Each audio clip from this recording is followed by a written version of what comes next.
We're talking today to Mark Selby, CEO of Canada Nickel Corp. Some hot news that we want to discuss with him.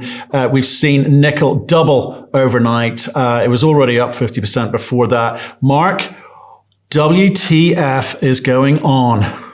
Yes. Happy $100,000 a ton nickel, which is the highest price ever hit on the LME, and for one of the only times in the history of the London Metal Exchange, it has actually ceased trading in the commodity because of market imbalance. So there's been a massive squeeze, rumored to be Tsingshan or Tsingshan's big boss, who's been short nickel and has been caught out, by a bunch of hedge funds. So, everything that I thought would unfold over a 3-year period has effectively happened in the last week.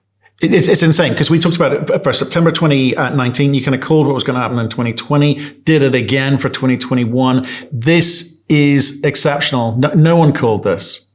No. We went back in 2019. And again, if you encourage people who've woken up to the potential that is nickel that's been unfurled in the last week here, we talked about all the steps that were going to happen, over a multi-leg period in terms of getting to, these kind of prices were even a little bit at the upper end of where we are, but fundamentally, there's been a whole series of things. And what we talked about in 2019, is that, there's a whole series of things that happens every time nickel goes through one of these super cycles. Fundamentally, it starts with, analysts always underestimate the long-term demand growth of nickel, 4 to 5% a year. It's double what you see in copper and zinc. So, we need a lot more nickel every year, and people underestimate how much that can pile up over a 5 or 10-year period. We've come off a period where you saw a bunch of underinvestment. All the nickel assets got bought by, outside of China and Indonesia, got bought by big companies, who that wasn't really important to them, and they spent their money elsewhere. And we've seen a bunch of these mines, production decline year in, year out, for a 5 or 6 year period. And some of these companies, just to give you an idea how hard it is for some of the old high grade sulfide mines to ramp up, these companies, Glencore spending almost $1 billion in Sudbury Valley, almost $1.4 billion in Voisey's Bay. They started in 2018 and they won't reach full production in 2013. And all that's doing is replacing supply. So, we've got, high growth, declining supply in the West. And then you get this new source of demand come along, electric vehicles. Again, a lot of analysts, it just seems like, oh, okay, well, it'll happen a little bit, but they underestimate the fact that it can grow at 50, 80, 100% a year. And like we talk about, in our weekly stuff in the Investor Club, we've seen EV demand go up over 100%. Year over year. Nickel demand in total grew at 15% last year, which kind of helps set the stage, for what, one of the key stages for where we are now.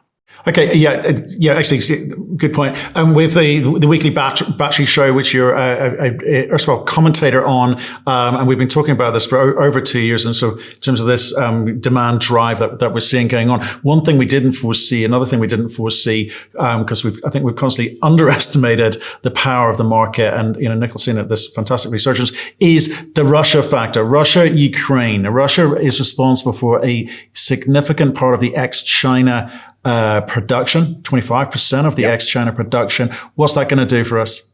Yeah, so again, you've got this fundamental supply-demand thing that's has occurred and will continue for a period of time. Then you've got the intersection of these three factors. So one, inventories had already declined to almost near record levels. So there's very little cushion in the system. And then unfortunately, with what's going on with Russia and Ukraine. The geopolitical risk in nickel, we've talked about it. People have underestimated, and this just has exploded, this issue, front and center, which is great for a company that's got a nickel project in very safe, secure Canada. Is, China, and, some people refer to as Chindonesia, which is the eastern part of Sulawesi that's effectively Chinese controlled in terms of nickel supply.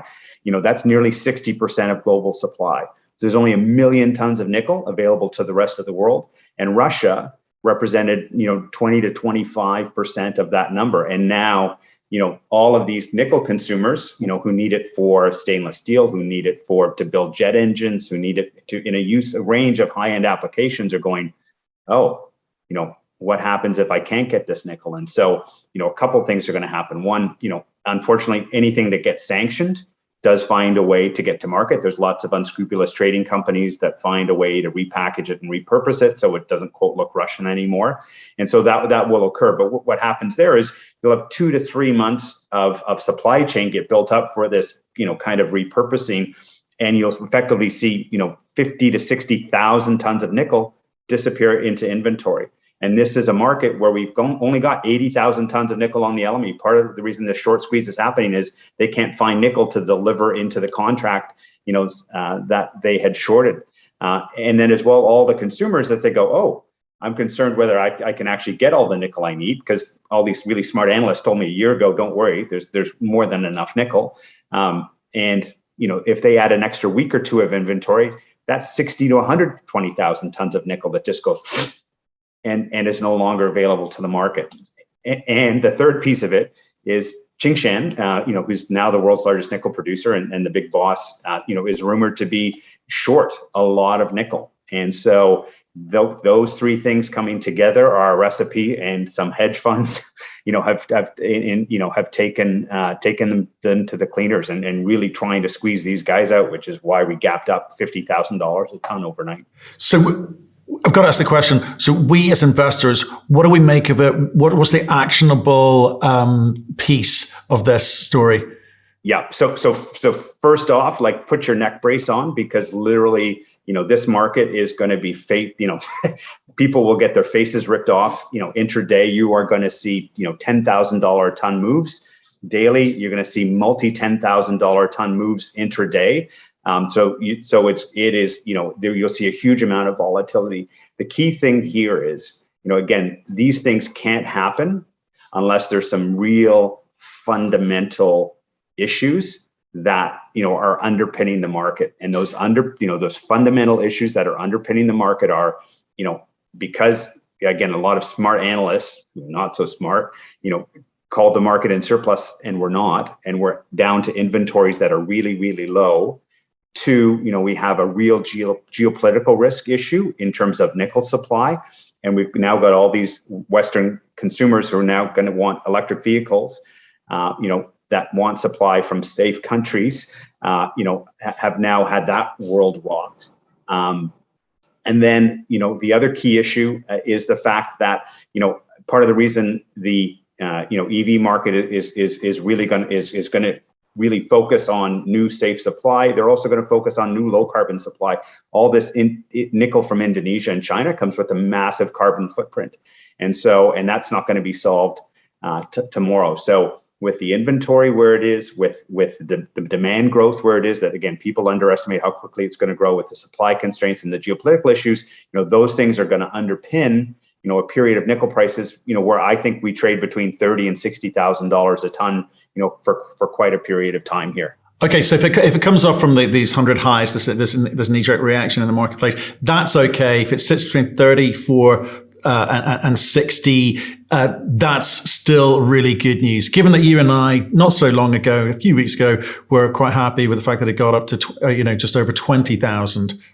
Yes. Yeah. And in terms of our, PEA that we had done last year, we'd used $17,000 a ton price. And again, if you look at what happens, typically what happens after one of these super cycles. So, in the last super cycle, which was 2001 to 2007, prior to that, nickel prices, there were raging debates as to whether the long-term nickel price was $2.75 or $3 a pound. Post that super cycle, that long-term price expectation moved up to $6 to $8 a pound. And again, I am not going to go into a fool's game that think these prices are going to stay up at these levels forever. They're not.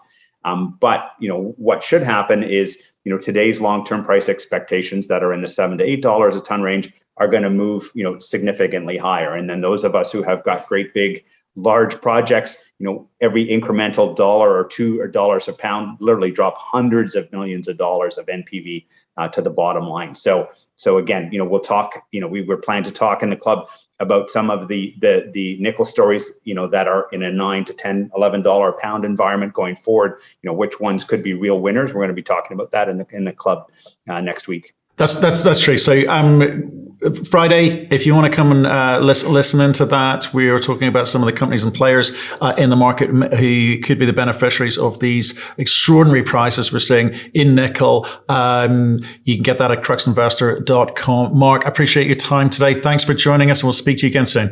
All right. Thanks, Matthew.